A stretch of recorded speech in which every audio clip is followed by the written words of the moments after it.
Scarlett Blade. Hello, ladies and gentlemen, and welcome to Silent Night, Memoirs of a Royal Guard, Chapter 50, 7,000 words. Oh boy. My trips to the Unicorn Temple were becoming more frequent. The peaceful garden and the little chats with Exemplar Pharaoh worked wonders for relieving the tension I frequently felt. Winterspear helped me with the physical wounds, and the temple aided the mental ones. The garden itself was full of curiosities. Every trip allowed me to discover new things. My favorite feature was the small brook that ran through the center of the grounds. I had no idea where it started, and even less of an idea where it ended. The temple was, after all, in the middle of Canterlot. It was magical, but that was no surprise. I stood on the delicate wooden bridge that spanned the water and watched the little orange fish swim about on whatever business fish had. There was little doubt that it was important to them. The sound of soft hoof steps on the path reached my ears. Eventually that shifted to hoof on wood. Back so soon? I turned to the exemplar and bowed. Yes, I go to the gym twice a day. It only seems fitting that I come here near as often. This isn't a problem, is it? No, you are always welcome here, Silent Night. And you always seem to find me when I am, I replied. Yes. Why? The exemplar's head tilted and her light blue eyes briefly went vacant. She then blinked and replied, I like you. Softly I chuckled and looked back at the busy fish. I like you too. That hardly seems like the sort of thing that motivates you, though. Exemplar Pharaoh moved to my side to peer down with me.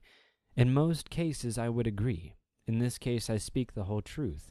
I enjoy your company. You are not a temple guard and have little care for our business. You come here for peace. My ears twitched at that, and I asked, do others not? Few ponies come here. I am often surrounded by only others of this temple. Your guards often have need for you, yes? They do, as do mine, and we all live here together. They look up to me at all times. I do not count any among them as a friend. The same is true for the ponies and the other orders here. They all keep a healthy distance. Because you're an exemplar?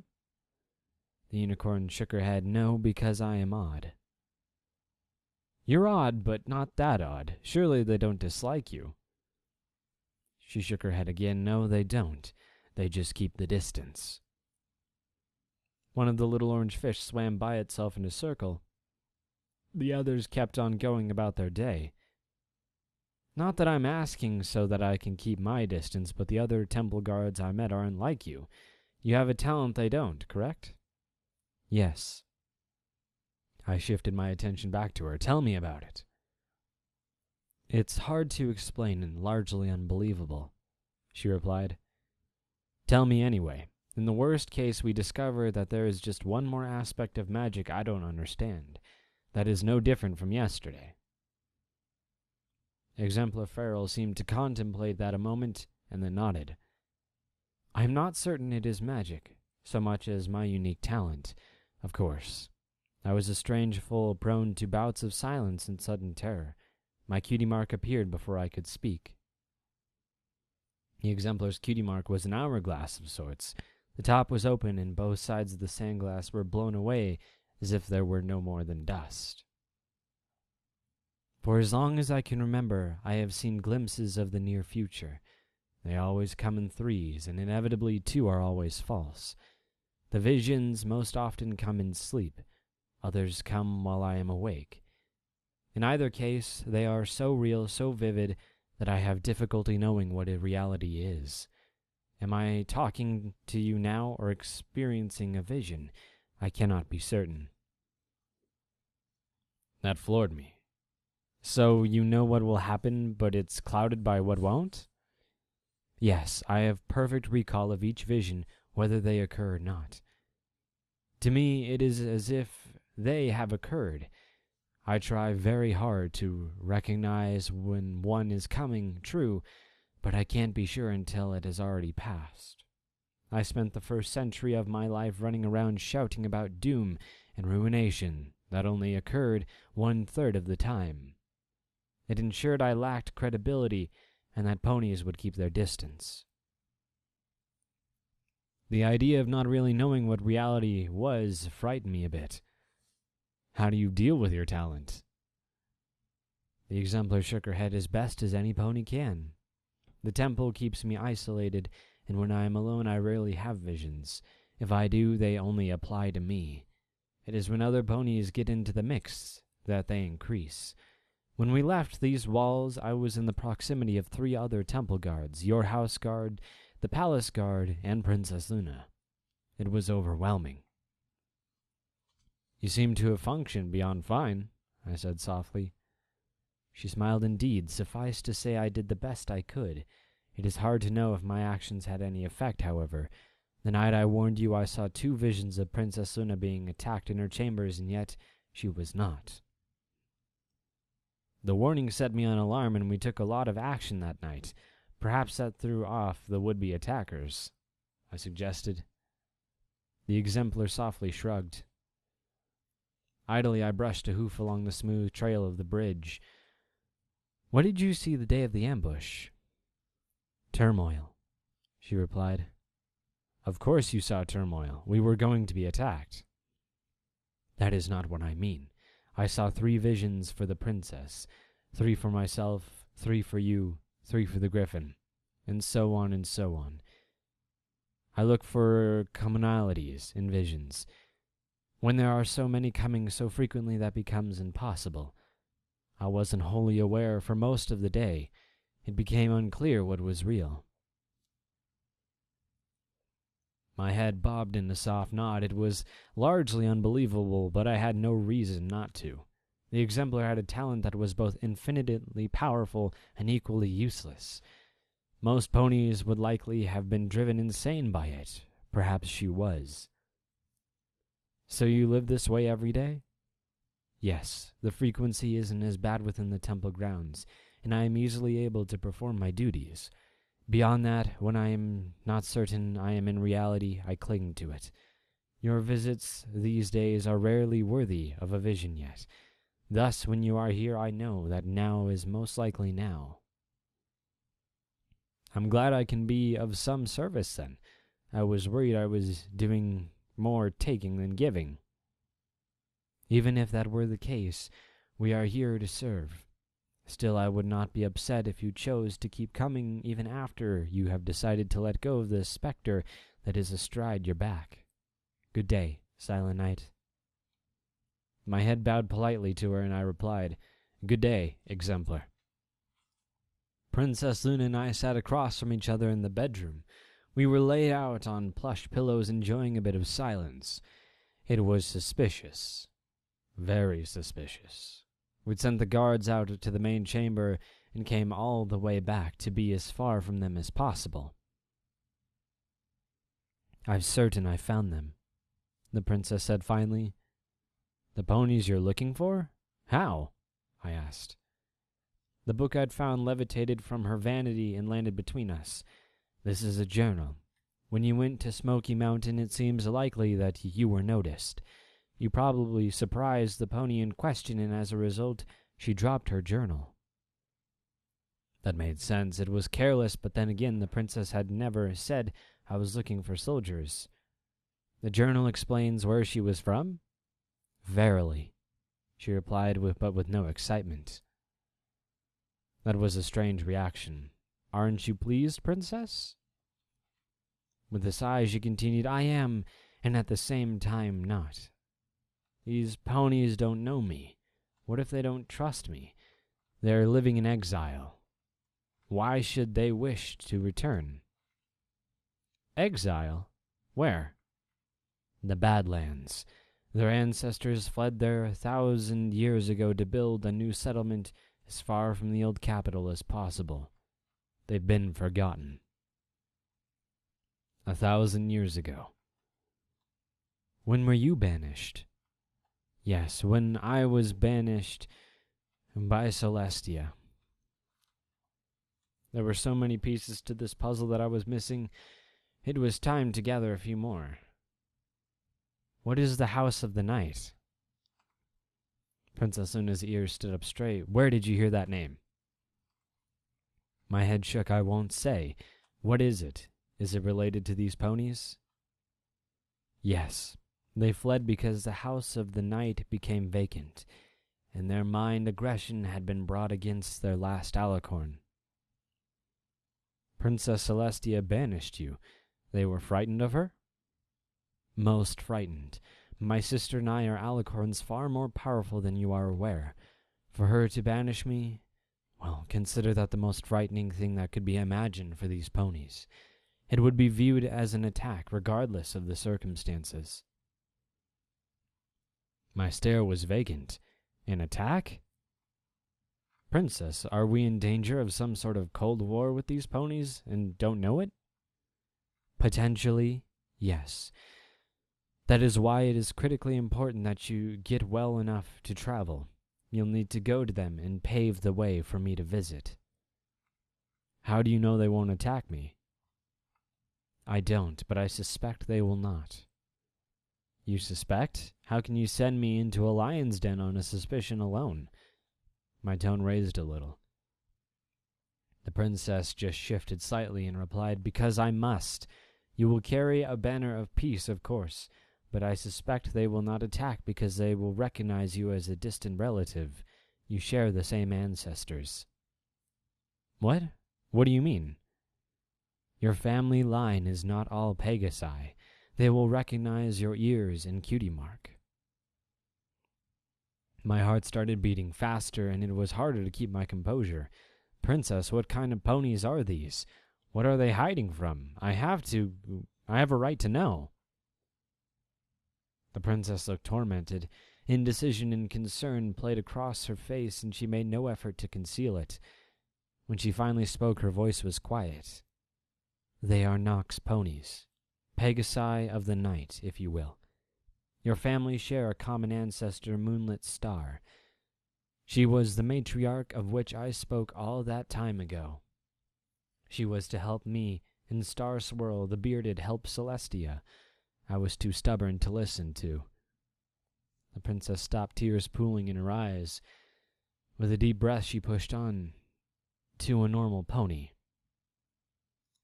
You mean a non-alicorn? Tears fell onto the pillow. Yes, I was a fool. A young and arrogant fool. I refused her help. I denied her oath. It was all out of selfishness. They had lost their leader. I was all that remained, and when they needed me the most, I acted as a full axe. It was starting to make sense. The princess was distraught, but I just had to ask, who murdered Nocturna? Her tail lashed and she rose. I don't know. The princess's voice echoed in the bedroom, and I was compelled to duck my head. Princess Una took a soft breath. We were all on a trip to the Crystal Empire for an Alicorn summit when it happened. I was too young to be part of the proceedings. Celestia saw it all, though, and somehow managed to escape. She said they were underestimated her. We were surrounded by grief and fear. Before whoever did the deed could find us, she grabbed me and teleported us away. After wiping her eyes, the princess reached down to lift my chin. Silent night. In one instant, both Alicorn houses were nearly wiped out. My sister and I were all that was left, and we were too young to rule.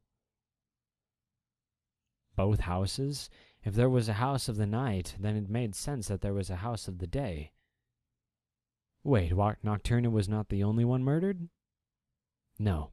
I said both houses were nearly wiped out, Silent Night. Now do you see why these ponies would be frightened? They were left with an arrogant, stupid foal to rule them. An arrogant, stupid foal that succumbed to the nightmare and was banished by her rival. One Alicorn left to rule them all. An Alicorn of the sun. Frightened? Hardly. I was terrified. In Equestria without Alicorns was no place to be. Then the one word stuck out in my mind. Rival. What do you mean rival? She's your sister. Yes, she is. We have discussed this enough, and I am distressed. You need not know more to act as my agent in this regard. You will get well, complete your training, and then you will go and visit the Nox ponies. Is that clear? More secrets. Always more secrets. My head bowed. Yes, I will do as you command. I am your agent. Knowledge is heavy. Knowledge is power. I had knowledge that I both didn't want and at the same time was compelled to investigate. I needed to talk to somebody else, but I couldn't. Where was the Colonel? Off in the Crystal Empire doing Celestia knows what. Celestia knows. Your Crystal Empire. Were Shining Armor and Lady Cadence in danger? Those crystal ponies had murdered alicorns. Should I warn him? Could I warn him? The thought raced in my head and got muddled. I stumbled, and then an ache of losing my own ponies bubbled into the forefront of my mind. Enemies within, enemies across seas, a secret lair of ponies that may even be at war with us. Were they watching even now? One had been close enough to drop a journal, but I never saw her. We are all in danger, and something had to be done immediately. My hooves turned right instead of left. Instead, I went down the hall to Sunny Day's office. Her door was closed. It was never closed. I pushed it open and stormed in. My heart was beating too quickly in my chest. There was a surprise squeak. The little blue pony, Resources pony, Azurite, was in Sunny Day's hooves. "Sergeant, have you lost your mind?" Sunny Day demanded loudly. She didn't know that I had. Quickly I stiffened to attention. "Apologies, ma'am. I need to speak to the princess immediately." The lieutenant's anger evaporated. "What happened? What is this about?" "My apologies, I can't say, but on my word, it is urgent." Sunny Day nodded and eased back from Azurite. "Sweetie, why don't you go back to work?" "Okay," she replied nervously as she headed for the door. Before going out, she stopped and said, "You're looking better, Sergeant." "Thank you, ma'am," I said absently. Once Azurite was gone, Sunny Day approached me. "Can you give me anything to take to her? She'll want to know something. You can't just interrupt the princess's day on your word regardless of how good it is." The adrenaline was starting to wear off. What was I doing? This was a risky move. Actually, it was a career-ending move. Sunny Day would let it go, though. No, never let any pony shake your cool. There were enemies nearby. "Tell her that they underestimated her." "What?" "Tell her that. I'll wait here." "Yeah, okay, Silent Night, I'll tell her." Sunny Day gave me an odd look before hurrying out. "You certainly come a long way from hiding behind couches, Silent Night," Princess Celestia said softly. We had met in her office near her throne room. She had agreed to see me immediately, and here we were. I didn't have a plan. My heart pounded in my chest. She wasn't going to know that, though. My instincts kicked in as I sized the alicorn up. She was bigger than me, full of inconceivably powerful magic. Not a great match-up. My tone remained even. "Yes, Princess. What you did for me that day shaped me more than you might know." In other circumstances, I think that would have made her smile. She didn't smile, though. "You've been spending a lot of time alone with my sister. What have you two been up to?" It was a measured question with deep meaning. Talking a lot about the past." "That is all? What is it that you hope to achieve here?" "Is that not enough, Princess?" "It is, but it lacks a certain ambition that some ponies have had in the past." The hairs on my neck rose. "Princess, are we enemies? I need to know if we are." She tilted her head and looked at me curiously. "Why would we be?" My voice tracked to a whisper. "I don't know. I've heard things. Princess Luna said you're rivals. I can't protect her from you. We're at war." "My little pony." Princess Celestia rose and came around her desk, advancing on me. I recoiled and started to drop into combat stance before she settled next to me. In a fluid motion, she lifted a wing and softly wedged me between it and her body. Silent Night, I understand that what happened to you was horrible and dramatic. We're not at war, though, and I'm not your enemy. She is my sister. If I was her enemy, why would I have ensured her restoration from the nightmare? How would I know? None of it made sense. Who could murder an alicorn as powerful as that Nocturna anyway? The mere visage of her was more than I could handle. It wasn't just Nocturna, though. It was alicorns, with an S. What am I doing? I'd lost my mind. I'm sorry, Princess. I've wasted your time. I'm just not sure what is what right. Can you tell me what she meant by rivals? It might give me some peace. The princess peered down at me and then nodded. A long time ago, alicorns of the sun and alicorns of the moon were rivals. This is true. You could in some way consider us different kinds of ponies. Our magic and talents are different, our philosophies were different, and we were comprised of two houses, the day and the night. Each house vied for the adoration and love of all ponies. This rivalry was escalating to the point where violence was not outside the realm of believability. To avoid it, an agreement was reached, and, for the first time ever, sisters were chosen and appointed to the houses. There was hope that our love for each other would mend all wounds and allow us to share. Did it? Look upon Equestrian and tell me that our land is divided. She was right. Equestria was amazing. Ponies spent more time working together in harmony than anything else. Peace, harmony, and friendship. It worked, but you also ruled 1,000 years by yourself. Yes, that is a fair point. It will take some time, but Luna will eventually be my peer, and we will rule equally. Do you believe I withhold power from her? No? Then does this give you peace? She asked softly. With a nod, I replied, it does. I would not want you as an enemy. Due to my power? Due to your kindness. It is easier to fight an enemy you can vilify. The princess paused as if to consider that.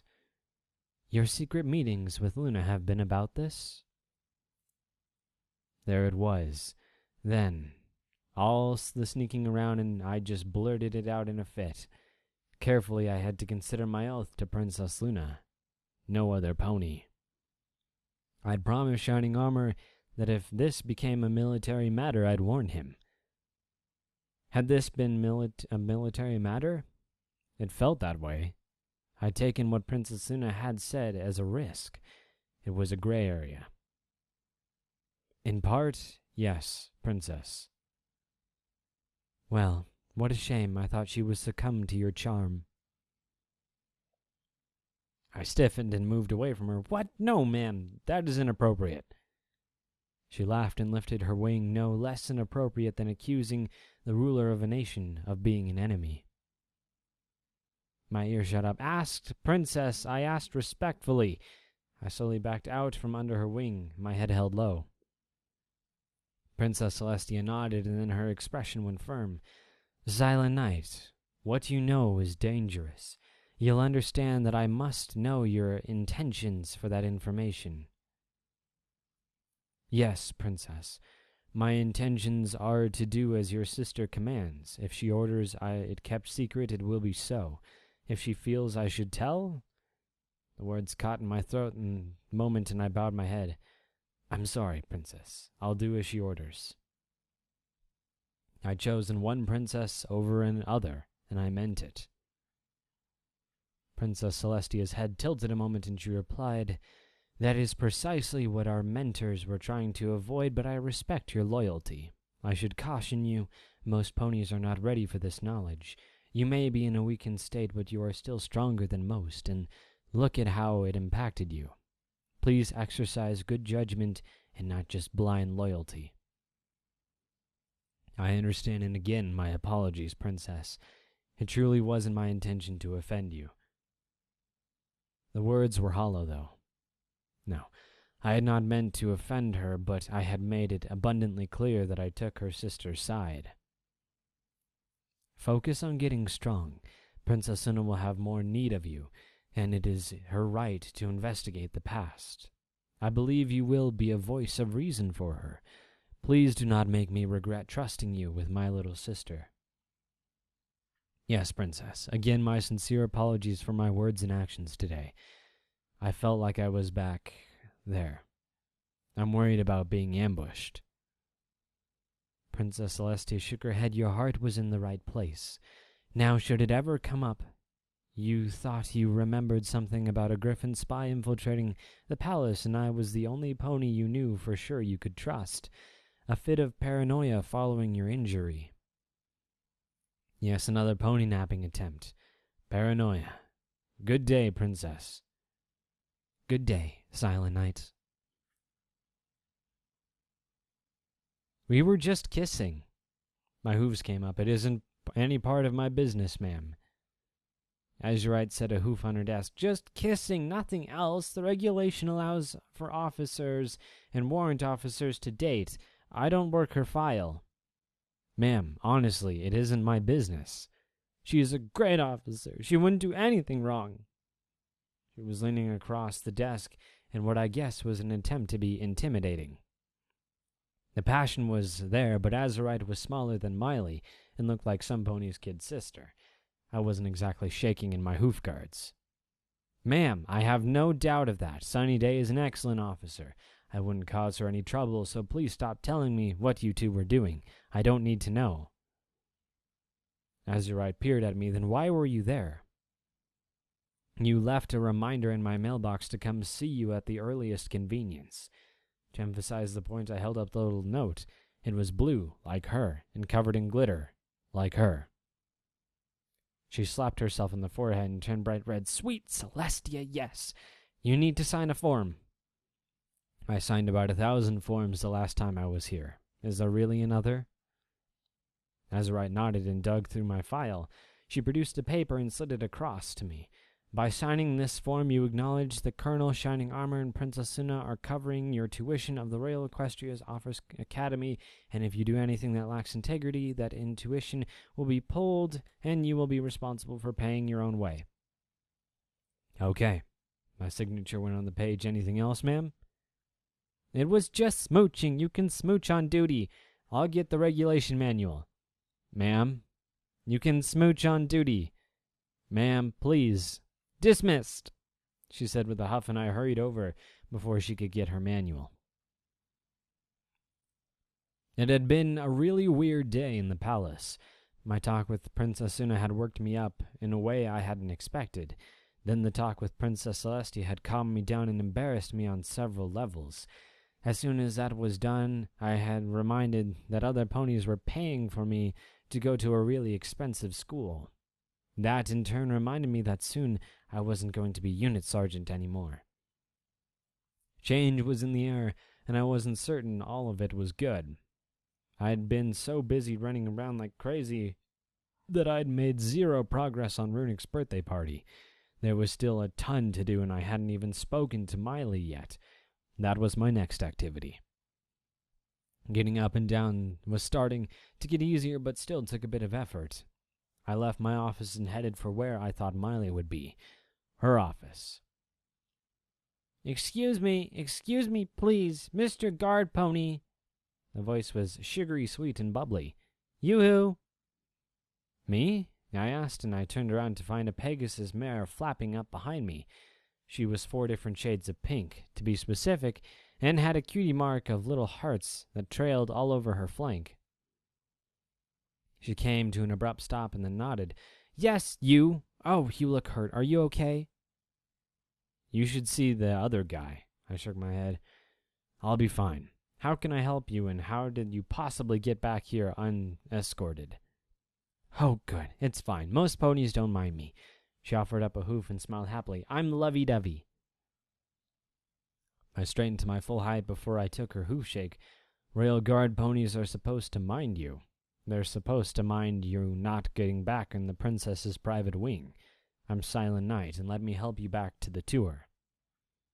Oh, Silent Night, of course you are. That makes sense. She chirped and then looked directly at my chest. After a brief moment of silence, she went on. I'm not on tour. I'm on a mission. That mission wouldn't involve the princess, would it? I asked suspiciously. Suspicion seemed to go right over Lovey-Dovey's head. No, maybe. You can never know with love. Where the love lines go, I follow. Love lines? I asked. The words vaguely sounded familiar. Are you friends with Sunny Day? Yes! Is she here? She's always here, right? She beamed at me. I'd like to stop in and see her. She's one tangled mess of love lines, you know? A natural curiosity. Sunny Day is?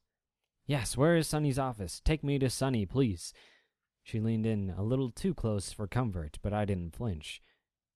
What about your mission? I asked. What mission? My guards had let an insane pony into a restricted area. I was going to have an issue on all kinds of citations. For now, however, I just wanted to keep her calm. Your love line mission. Oh, yes, that. It's ongoing. Sunny can help. Well, maybe. She couldn't hurt. Why don't we go see her first, and then you can go back to doing your guard thing? All right, if you'll follow me. I held a hoof in my own, and she couldn't get away. Lovey-Dovey giggled, and I held on tight. It didn't take long for me to get her out of Princess Luna's wing and into Princess Celestia's. We get all kinds of looks as we made our way to Sunny's office. This time Sunny Day's door was open, and I led my prisoner in. Ma'am, does this belong to you? There were mutual squeals of delight, and the pink Pegasus impossibly escaped my grasp to pounce on Sunny. There were hugs, more squeals, and indecipherable words exchanged quickly between them. Eventually the lieutenant cleared her throat, put on a professional face, and replied, Yes, Sergeant. Was she causing trouble? I caught her in Princess Luna's private wing, unescorted. Sunny Day turned to the Pegasus and said, Now, Lovey, we talked about this. You're supposed to wear your pass.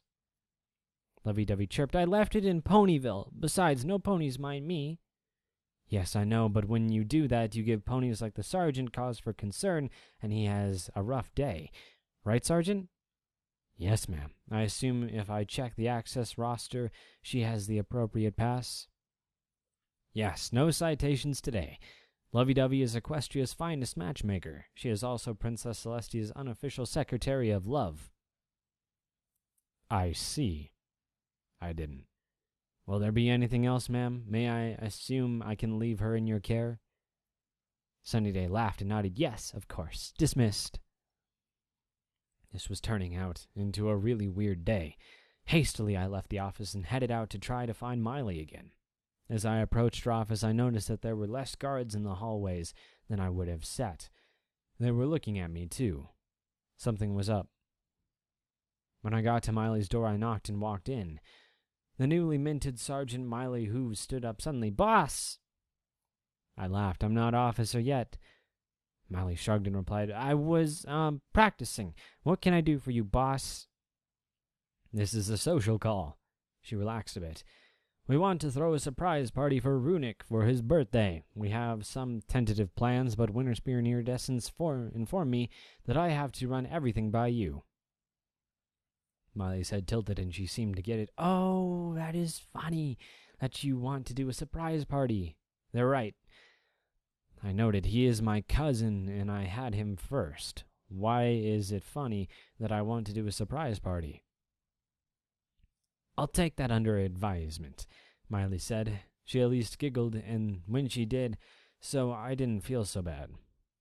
No reason. She was acting weird, but she probably had a lot going on after being promoted to sergeant. It only took a moment to explain anything we'd prepared for the party. Well, that sounds like a pretty great plan. You know, after our rock concert, he has really been into that sort of music. Can we find some pony that can play that? We can certainly try. How are you going to get him to the gardens? I asked. Miley waved a hoof at me. Oh, don't worry about that, Sergeant. He'll go where I tell him. I have that effect on stallions. They never see it coming. All right, that's good then. Mares, they certainly still ruled the world. That hadn't changed, at least. The petite sergeant came around her desk and looped her hoof around mine. Oh, I was just about to head over to see the lieutenant about vacancies in my squad. You should come too. Agreed, although we can't walk hoof and hoof. Ponies might get wrong impressions. Miley blinked and nodded. Oh, yes. Maybe we should just walk together then. He is in the conference room with the major. We set out together. There can't be any hoof holding while I'm gone. Yes, sir, understood. She led me through the hall and into the conference room. Miley stopped and said, Go on in. I'm going to straighten my armor. I don't want the major to think the new sergeant is a slouch. That struck me slightly odd, but with a shrug I opened the doors. Surprise! Ambush! My heart leaped into gear and I dropped into combat stance, wings raised. It only took a second to draw my sword. The room was full of griffins in armor. Whoa, Silent Night, easy. It was Winterspear's voice coming from one of the griffins. Her eyes went wide. My breath was coming quickly, and sweat was beading under my helmet. I blinked. Not griffins. Ponies. My ponies all staring at me in shock and silence. There were ballrooms and a big "We'll miss you" banner strung along the back wall. Winterspear came to my side and carefully took the sword out of my mouth. Easy, easy. It's a going-away party. I'm sorry, I muttered. In my chest, my heart was still racing. The room was packed full of ponies, Princess Una, Major Measure, Lieutenant Rook, Lieutenant Day, most of my unit, and, for some reason, Azurite. Princess Una cleared her throat. Think nothing of it, Silent Night. Perhaps the surprise party was in poor taste. Please come in and let us send you off to the officers' academy properly. Yes, Princess. Slowly I walked into the room feeling every bit the fool. Thank you all for this. If it wasn't clear, I wasn't expecting it. There were some light chuckles and then some pony turned the music on. The party got underway, but I couldn't help but feel like I was the center of attention. Of course, that made sense because it was a party for me. Are you prepared for your studies, Sergeant? Major Measure asked. Yes, ma'am. As soon as the colonel told me I had Winterspear pick up the recommended reading, I've been poring over that during my recovery. Shooing smart pony. I have no doubt you'll be the top of your class. Try not to show up the other ponies too much. No pony likes to show off. That made me chuckle. Yes, ma'am. Message received. Iridescence wandered over. Tomorrow is your last day as unit sergeant, huh? Looks like it, yeah. You'll be all orchids, and I'll just be around until it's time to start my training. The mare tilted her head. So you'll just be nosing around here looking over our shoulders? More or less. Great. Iridescence laughed and wandered off. Sunny Day and Azurite were next. You're going to be my peer, Sunny Day said cheerfully. I'm not sure I'll ever be your peer. I'll be your counterpart, though. Sunny giggled and shook her head. Sure. You're the one in the tough as nails. I hope you don't mind, but I invited Azurite because she doesn't get out much, and we're dating. I don't mind. She was yelling at me earlier that smooches are okay on duty. Azurite turned bright red and ducked behind Sunny. I didn't yell, she mumbled. Sunny Day laughed. She's got forceful sometimes. Are you set to go? That made me shrug. I guess giving up the unit sergeant position feels weird, but Orchid needs to get settled. This way I can mentor her a bit. I hope you'll forgive me for having poached her. I think this is a good idea, and I might, in time. You'll just have to make up to me. Well, we'll have to see you and all the other ponies. She started to move, but Azurite stepped in front and looked up at me. I freak out in crowds of ponies. Royal Guards are fine, but not regular ponies. Anytime they get around me, it's like I'm being attacked. It used to be worse than it is now, but it comes and goes. No pony thinks you're weird. They understand. Slowly my head bobbed and I smiled. Thank you. You're a good pony relations pony. It's my passion. Come see me sometime, she replied before heading off with Sunny. Princess Luna was sitting alone, and I decided it was better she not. As I approached, she lowered her head to be on my level. A surprise party was a foolish idea. It was mine, and I apologize. It's fine. I'm going to be fine. It is a lovely gesture, and was totally unexpected. The princess nodded softly and then whispered, I understand you saw my sister today. My stomach shrank and I swallowed. Yes, I had concerns. Paranoia mostly. It was stupid of me to do what I did. She shook her head. No, the concerns were real enough to you, and I should not be going behind her back. I have fostered in you the sense of distrust that is unfounded. I understand you chose me over her. Was there ever any doubt that I would do otherwise? I asked. The princess shook her head. No, though I should not encourage that sense of personal loyalty. At any rate, Celestia will become my advisor in regards to our business, but will allow me to take the lead. It will be better that way, won't it? Much. I shifted uncomfortably, uncertain what to say. Forcing Princess Una to speak to her sister had not been my intention, and yet that was where we were. Nightmare Night is in a few days. We going back to Ponyville? Princess Una looked up and blinked. So it is. I had forgotten. Given everything that has been happening, but a promise was made, and I shall honor it. You will not sneak off to protect me again. This time I'll have proper coverage. Now this year you'll have to do without me, princess, I replied softly. She nodded and cleared her throat. Now enough of this. You have life to live. Go mingle at your party. These ponies are here to see you. Yes, princess. Iridescent sat at her table while Winterspear was finishing up my special awful dinner. It had been an extremely long day, and I was exhausted. I need your advice, Iridescence whispered to me. Quickly I shook my head. No, not a chance. I'm not helping you pick out something special to wear for Winterspear again.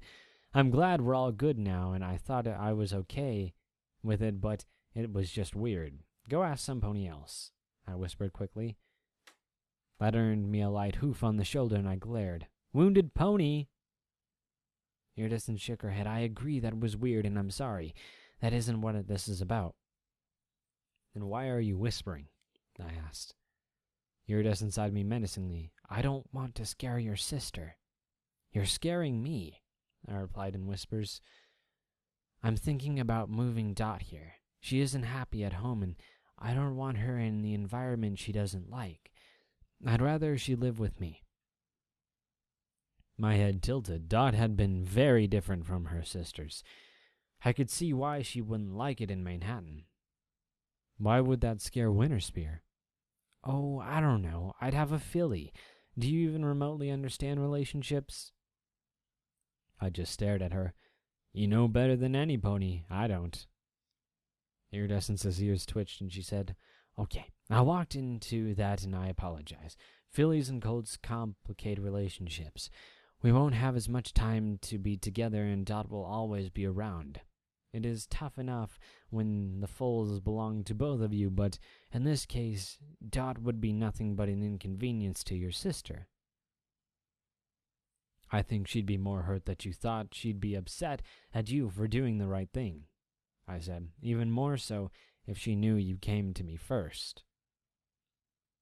The unicorn grimaced a bit and her ears drooped. Winterspear came out of the kitchen and asked, What's wrong? Iridescence pointed at me and replied hastily, He said he wouldn't help me pick out things to wear for you anymore. Winterspear looked at me, and then at her, and then said flatly, In this one case I'm going to side with him. That was weird, sweetie. Ha! Silent Night 1, Maris 239,617. Iridescence toyed with her plate. Why would you say that if I told you I wanted to move my little sister in with me? She's really unhappy at home and my older sisters are being insufferable to her. My sister started serving us and replied, As some pony with a screwed-up family, I'd ask when she was going to get here. I lifted a hoof and opened my mouth to speak. Winterspear looked me in the eyes and amended, Not you. I went back to being silent. Really? That easy? Iridescence asked. Winterspear laughed. Raising a filly her age won't be easy, but we'll manage. Iridescence shifted. We? Unless you don't want me to help, Winterspear said. I just don't know if you'd want to. She isn't your burden. Winterspear leaned in close to kiss Iridescence on the cheek. It weirded me out, but I ate my horrible special dinner without comment. It rolls downhill. If I can get Silent Night back into fighting form, I'm certain I can help raise a filly. I imagine she'd be less whiny about it, too. So, there's that. Silent Night 1, mares 239,618. Well, hope you guys have had a wunderbar day. Longest chapter read.